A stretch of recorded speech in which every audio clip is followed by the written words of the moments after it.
to be on your game. You have to be 100% prepared when that call comes in.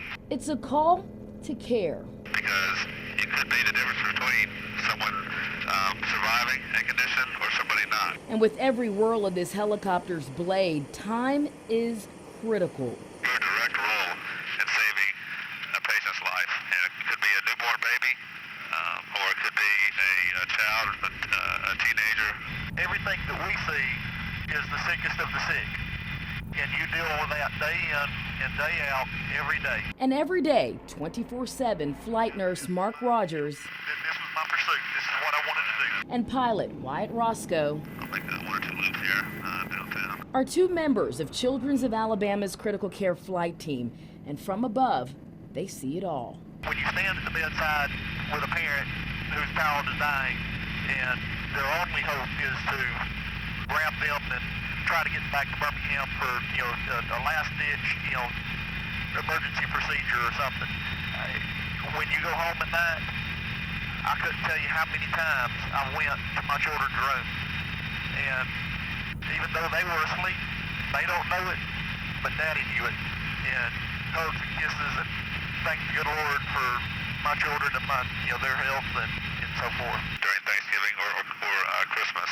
And of course, like everyone else who works during the holidays, you'd rather be home with your families, but knowing that for families to know that too, that if something happens, we are there. We are ready to come get you. And that's exactly what happened for Sean Anderton, his mom Diane, and dad Scotty not too long ago. It was going to be a good spring break. We were going to the beach. The sun was out. It was a gorgeous day.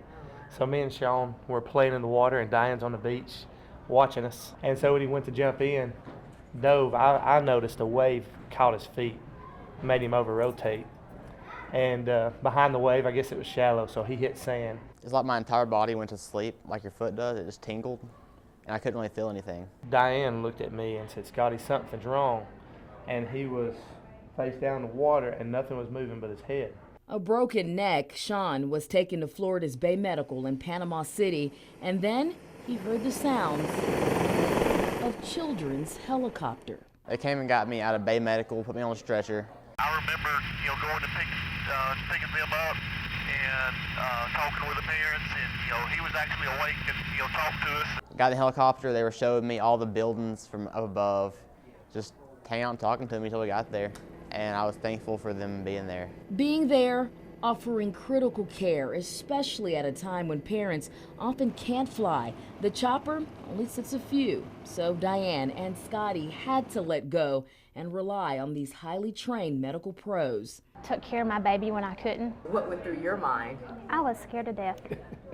I'll just be honest, because we had to actually drive from Panama City here. To Children's of Alabama, where from hospital to hospital, 500 of these flights take place every year, crisscrossing the state. We go doorstep to doorstep, up to 220 miles away. We already have everything ready to go. We already have all of our stuff in here, our equipment. So all we have to do when we get a call is just walk to the helicopter, start it, and take off. And ready to fly where moments matter. That alone is enough of a motivator for me to always be prepared and always do my job as best I can. A job where Sean believes because of his timely care at Children's and other hospitals, he is making progress. I think this is why they do what they do, that's for sure. 1, 2, 3.